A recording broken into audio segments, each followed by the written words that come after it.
Il y a des moments où vous êtes confronté à de multiples options, et tout ce que vous pouvez faire est de prier Dieu pour qu'il vous guide. Tout le monde aspire à prendre le bon chemin dans la vie. Le problème, cependant, est de savoir quelle est la garantie que le chemin que vous empruntez est la volonté de Dieu pour vous. Il est vrai que, la plupart du temps, il est difficile de discerner la volonté de Dieu dans notre voyage. Mais même si vous ne pouvez pas entendre Dieu parler, certains signes indiquent qu'il dit que vous êtes sur le bon chemin.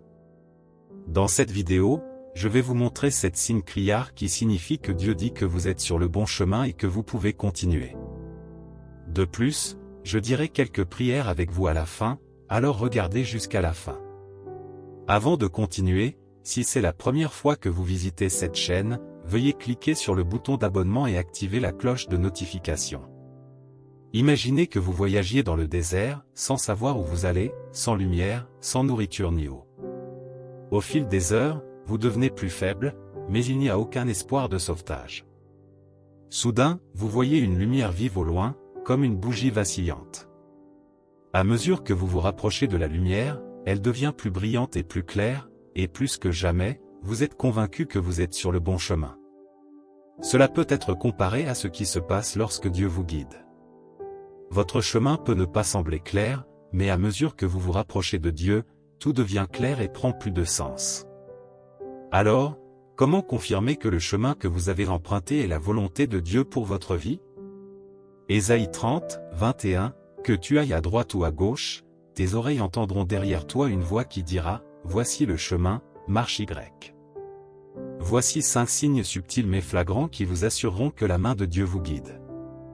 Numéro 1. Vous ressentirez un sentiment de paix et de contentement. La vraie paix et le vrai contentement ne viennent que de la connaissance de Dieu et de la marche avec lui. Vous rencontrerez souvent des gens qui vivent une vie étiquetée comme la meilleure vie, cependant, ils n'ont pas la paix. Bien sûr, ils ne manquent pas des nécessités de la vie, mais c'est comme s'ils couraient une course sans but.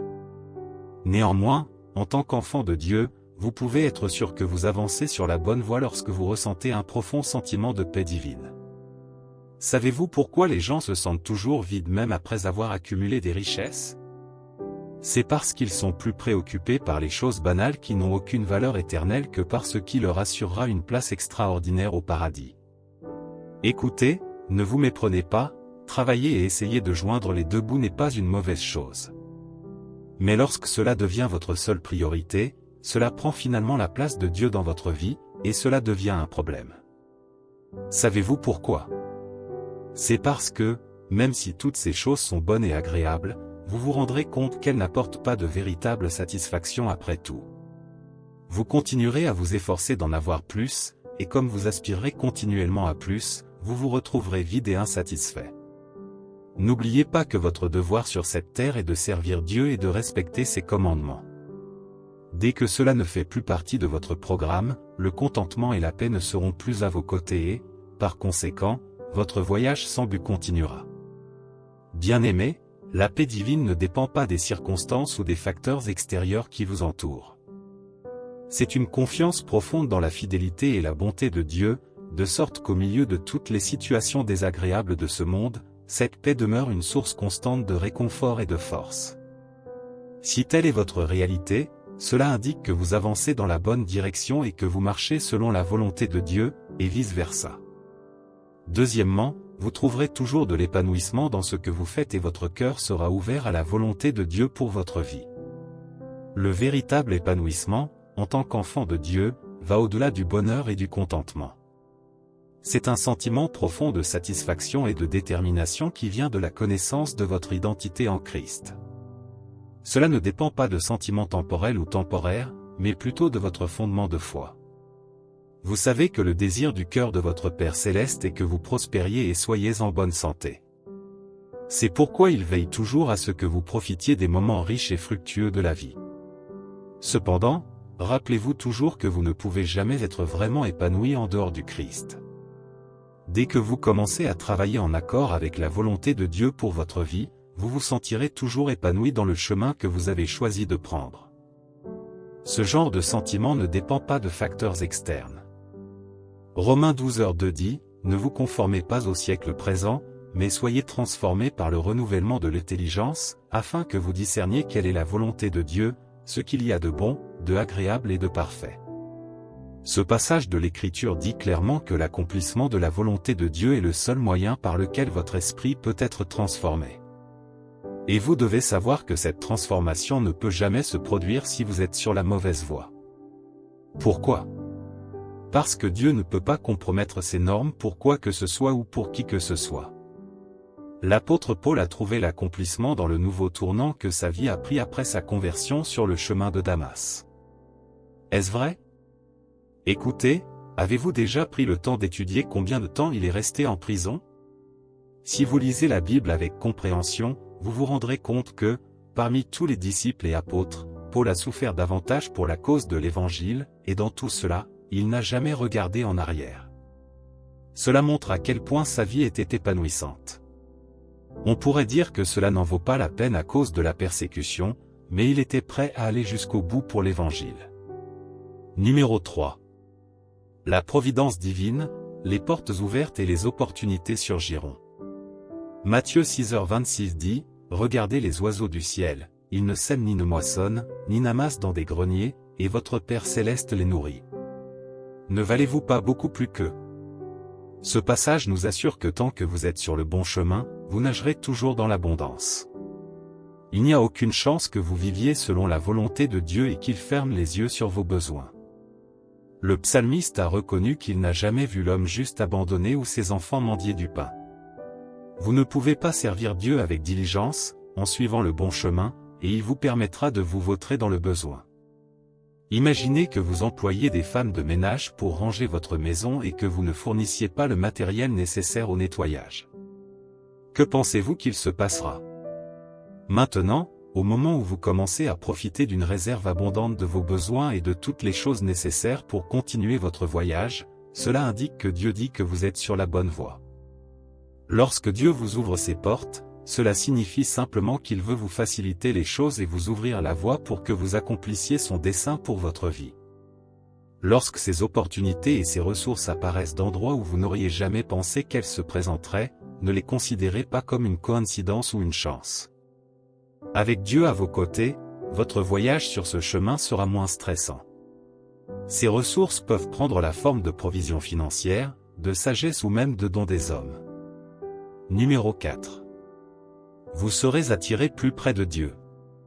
En tant qu'enfant de Dieu, vous devez toujours vous assurer que vos choix et vos décisions dans la vie, des plus importants ou moins importants, vous rapprochent de Dieu. L'apôtre Paul a toujours désiré connaître davantage Dieu, et il n'a jamais été satisfait de son intimité avec Dieu, malgré sa spiritualité. Arrêtez-vous un instant et demandez-vous, quelle est l'intimité de ma relation avec Dieu, et quels efforts ai-je fait pour me rapprocher de lui ? Votre réponse à ces questions vous dira si vous êtes sur la bonne voie. Bien-aimés, vous devez faire des choix réfléchis. Assurez-vous toujours que le chemin que vous empruntez vous permet d'approfondir votre relation avec Dieu. Comment pouvez-vous donc être sûr que votre relation se développe ? La réponse est simple, par des prières ferventes et l'étude de la parole de Dieu. Vous savez que si vous avez 3 amis et que parmi ces 3, vous vous trouvez toujours en compagnie de l'un d'entre eux, il sera évident que vous connaîtrez cet ami mieux que les 2 autres. En substance, qu'est-ce que cela signifie ? Lorsque vous communiquez constamment avec Dieu, vous le connaissez mieux. Pourquoi ? Parce que vous avez l'occasion de l'entendre parler plus souvent. La même chose s'applique à la parole de Dieu. Cette parole est l'Esprit de Dieu, et dès que vous vous familiariserez avec elle, il vous sera plus facile de savoir ce qu'il veut et d'accomplir sa volonté. C'est une folie de savoir ce que votre Père Céleste attend de vous, mais de choisir de faire le contraire. Cela montre que vous ne vous souciez pas de la présence de la main directrice de Dieu dans vos affaires, et à ce stade, Dieu se retirera et vous laissera faire vos choix. Un autre signe que Dieu dit que vous êtes sur la bonne voie et qu'il permettra que des épreuves et des tests se présentent à vous pour renforcer votre foi en lui. De nombreux chrétiens voient les épreuves comme une punition de Dieu pour les mauvaises choses qu'ils ont faites dans le passé, mais aujourd'hui, vous devez comprendre que la raison de Dieu est loin de cela. Avez-vous déjà observé l'endroit où l'or est purifié ? Ce processus de purification sera incomplet si l'or ne passe pas par une chaleur intense. À ce stade, il ne brille pas seulement plus fort, il devient également plus fort.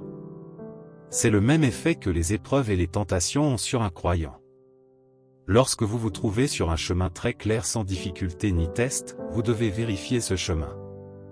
Il n'est pas étonnant que la Bible décrive le chemin vers le ciel comme étant très étroit avec des obstacles sur le chemin, et celui de l'enfer comme étant extrêmement large et libre. Pour appuyer cela, Romains 1, 12-4 dit, « Mes frères et sœurs, considérez comme un sujet de joie complète les diverses épreuves auxquelles vous pouvez être exposés, car vous savez que l'épreuve de votre foi produit la persévérance. Il faut que la persévérance aille jusqu'au bout, pour que vous soyez parfaits et accomplis, sans faillir en rien. » Pouvez-vous maintenant comprendre que les épreuves et les tentations ne sont pas destinées à vous détruire? Pour chaque tentation à laquelle vous faites face, Dieu a déjà prévu un moyen d'en sortir. Néanmoins, c'est une chose d'être tenté et de vaincre, et une autre de tomber dans cette tentation. Lorsque c'est le premier cas, votre foi en Dieu prend un niveau plus élevé. Que la seconde ne soit jamais votre histoire. L'épreuve et les difficultés de Joseph ont renforcé sa foi en Dieu, et il a appris à s'accrocher à Dieu dans toutes les situations de la vie. Numéro 5. Vous serez en sécurité et protégé. Lorsque vous suivez vraiment le bon chemin, Dieu affermira vos pas et continuera à vous relever, peu importe le nombre de fois que vous tombez. Le psalmiste a fait une profonde confession de la protection de Dieu dans le psaume 37, 23-24, en disant « L'Éternel affermit les pas de celui qui prend plaisir en lui, s'il trébuche, il ne tombera pas, car l'Éternel le soutient de sa main. » À ce stade, vous vous demandez peut-être pourquoi vous devez encore trébucher ou tomber alors que vous êtes sur le bon chemin. Écoutez, le diable ne s'assoira jamais et ne vous permettra jamais de rouler en douceur, il est toujours debout et actif. C'est pourquoi la Bible dit qu'il se déplace en cherchant qui dévorer. Ainsi, pendant que vous vous concentrez sur l'atteinte de votre destination, il crée des nids de poules dans lesquels vous pouvez vous écraser. Mais Dieu ne permettra pas que cela se produise. Au moment où vous trébucherez, Dieu vous relèvera. Souvenez-vous qu'il est sur ce chemin avec vous, et parce qu'il voit ce que vous ne pouvez pas voir, il est mieux placé pour vous guider sur où aller et où ne pas aller. Souvenez-vous que la Bible dit que même si vous traversez le feu, vous ne serez pas brûlé. C'est la profonde assurance que vous avez en Dieu. Cela signifie qu'il y aura des moments où vous serez confronté à des situations qui peuvent vous consumer, mais Dieu vous délivrera. Peu importe le nombre de vos afflictions, tant que vous restez déterminé à suivre le bon chemin, le Seigneur vous délivrera de toutes. Permettez-moi de vous rappeler le cas de Daniel alors qu'il se trouvait dans un pays étranger. Bien sûr, même avant cela, il était connu pour son amour pour Dieu et son dévouement à faire ce qui était juste. Cela ne l'a jamais dérangé si sa vie était en danger, tout ce qui l'intéressait était de suivre le chemin que Dieu voulait qu'il suive. Et où cela l'a-t-il conduit? Dans la fosse aux lions. Vous souvenez-vous de ce qui s'est passé dans la fosse aux lions? Dieu a fermé la gueule des lions affamés, de sorte que même lorsque Daniel leur a été présenté, ils n'ont pas pu le dévorer. Quelle sorte d'intervention surnaturelle! Aucun homme ne peut l'expliquer. Ce n'est pas comme s'il n'était pas assez attrayant comme repas. Cela montre simplement jusqu'où Dieu peut aller pour protéger les siens. Si vous étiez à la place de Daniel, après ce genre d'expérience, permettriez-vous à quoi que ce soit de vous décourager ou de vous éloigner du chemin que Dieu a tracé devant vous? Votre réponse devrait être non. Cher ami, ces signes et bien d'autres sont des signes que vous rencontrerez qui prouvent que Dieu dit que vous êtes sur la bonne voie. Ces signes ne se manifestent pas tous en même temps, mais chacun d'entre eux est unique à chaque fois, et votre capacité à les reconnaître vous aidera grandement à avancer plus vite et à atteindre la destination que Dieu vous a assignée. Peu importe ce à quoi vous faites face, vous pouvez être assuré que tant que vous êtes sur le bon chemin, Dieu vous tient la main pour s'assurer que vous ne vous égarez pas. N'oubliez pas que le guide que vous emportez avec vous en voyage déterminera si vous suivrez le bon itinéraire. Vous ne pouvez pas suivre la mauvaise carte et arriver à la bonne destination. Si votre carte est erronée, votre voyage sera sûrement vain. Dans ce cas, Dieu est le meilleur guide que vous puissiez avoir à tout moment et à tout moment. Mais si vous décidez de faire confiance à votre sagesse, vous devrez vous en prendre à vous-même. Alors, êtes-vous sur le bon chemin? Si votre réponse est non, vous devez revenir sur vos pas et demander conseil au Seigneur. Prions. Cher Seigneur, je te remercie pour le don de la vie et l'opportunité de voir un jour comme celui-ci. Je suis reconnaissant pour ta grâce sur ma vie et ma famille. Merci, Père, pour tout ce que tu as fait pour moi dans le passé, ce que tu fais et ce que tu vas faire. Que ton nom soit béni à jamais. Père miséricordieux, je te demande de me pardonner les péchés que j'ai commis consciemment et inconsciemment. Ta parole dit que la prière d'un pécheur est une abomination pour toi. S'il te plaît, Seigneur, aie pitié de moi et rends-moi digne de recevoir de toi ce jour-là. Ne fais pas la sourde oreille à mes cris. Merci, Seigneur, pour ton pardon. Seigneur gracieux, je te demande de me guider sur tous les chemins de ma vie. Aide-moi à discerner le bon chemin qui mènera à ma percée et celui qui mènera à la destruction. Tu m'as assuré que tes plans pour moi sont bons et non mauvais, pour m'assurer une vie formidable et épanouissante. S'il te plaît, aide-moi à ne pas dévier du chemin Seigneur, je veux travailler avec toi comme l'a fait Enoch. Je veux te connaître davantage comme l'a fait Paul. Père Céleste, j'ai besoin d'approfondir ma relation avec toi. Je reconnais que tout mon devoir est de te servir et de t'adorer. S'il te plaît, enlève tout ce qui m'empêchera de faire ta volonté. Même si tu m'as donné le libre arbitre de choisir la voie que je veux suivre, j'ai toujours besoin de ta main pour prendre ma petite main. Tiens-moi et montre-moi où aller. Tout ce qui pourrait constituer un obstacle à l'accomplissement de ma destinée, s'il te plaît, enlève-le. Quels que soient les défis ou les distractions auxquels je suis confronté maintenant et ceux auxquels je suis voué à l'avenir, aide-moi à les surmonter. Toi seul sais ce qui est bon pour moi. Aide-moi à voir à travers tes yeux. Je veux voir les choses comme tu les vois, c'est la seule façon pour moi de faire les bonnes choses. Que je ne sois jamais victime des stratagèmes du diable. Seigneur, aide-moi à tout moment à être victorieux par toi, mon Père et mon Dieu, s'il te plaît, attise la faim de ta parole dans ma vie, le genre de faim qu'avait l'apôtre Paul, qui n'était jamais satisfait de son niveau de spiritualité. S'il te plaît, fortifie ma foi pour qu'elle ressemble à celle du Père Abraham. Aide-moi à ne jamais perdre ma confiance et ma foi en toi, quelle que soit la situation dans laquelle je me trouve. Par-dessus tout, Seigneur, quelle que soit la façon dont je me suis éloigné du chemin que tu as tracé pour moi, aide-moi à rediriger mes pas vers le bon chemin afin que ton nom soit glorifié dans ma vie, et qu'à la fin de mon voyage ici sur terre, je sois jugé digne de me réjouir avec toi dans la gloire. Merci, puissant Rédempteur, d'avoir répondu à mes prières. Au nom de Jésus, je prie, Amen. Félicitations et bienvenue dans une nouvelle aube. Si cette vidéo vous a inspiré, veuillez cliquer sur le bouton j'aime, commenter et vous abonner. Et en voici une autre qui augmentera votre spiritualité avec Dieu.